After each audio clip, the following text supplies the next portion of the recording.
Batalnya investasi SoftBank seharusnya membangunkan Presiden Joko Widodo yang tengah terbuai mimpi tentang ibu kota baru. Ini menunjukkan bahwa mega proyek ibu kota negara, IKN, Nusantara tak menarik bagi investor yang rasional. Ujung-ujungnya, proyek senilai 510 triliun rupiah itu bakal bergantung pada anggaran negara dan utang.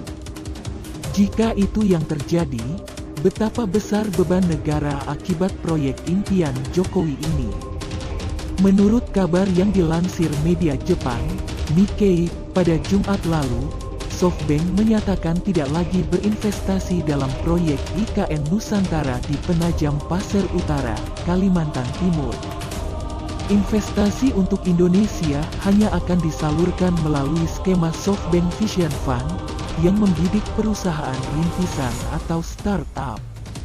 Keputusan SoftBank seolah-olah menamparkan wajah para pejabat pemerintah yang mengklaim perusahaan itu mau mendanai mega proyek IKN Nusantara. Pada Januari 2 tahun lalu, misalnya, Menteri Koordinator Kemaritiman dan Investasi Luhut Panjaitan menyatakan SoftBank akan menyuntikkan dana 100 miliar dolar atau sekitar 1.430 triliun rupiah untuk proyek ibu kota baru. Belakangan, klaim itu ia turunkan menjadi hanya 25 miliar dolar atau 357 triliun rupiah. Tapi itu pun tak menyurutkan niat Jokowi untuk menunjuk bos SoftBank, Masayoshi Son, sebagai anggota Dewan Pengarah proyek IKN.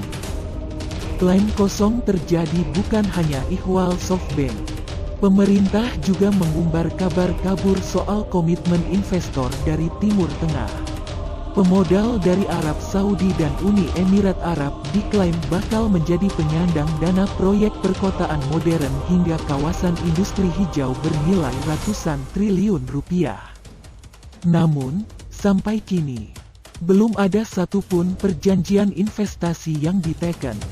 Di tengah krisis akibat pandemi seperti saat ini, sulit berharap investor mau masuk pada proyek raksasa seperti pembangunan IKN Nusantara.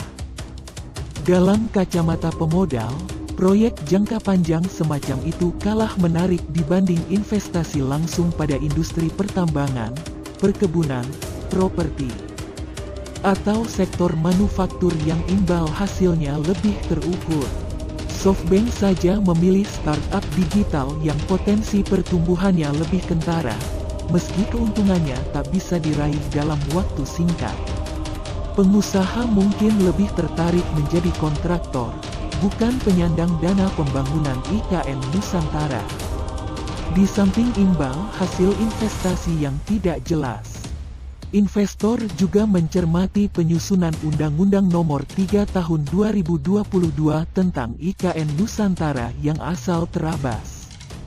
Belum lagi kerusakan hutan dan ekosistem yang menjadi ekses negatif proyek IKN.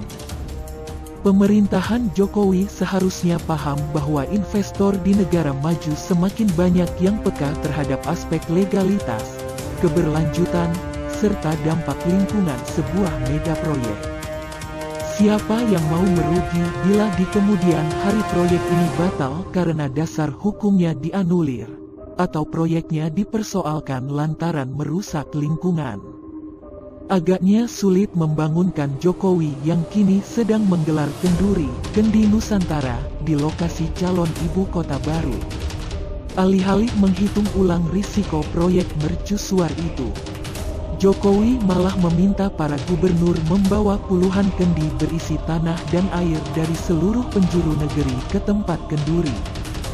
Jika sudah begini, silakan saja berharap bahwa kendi-kendi itu bertuah mendatangkan investasi.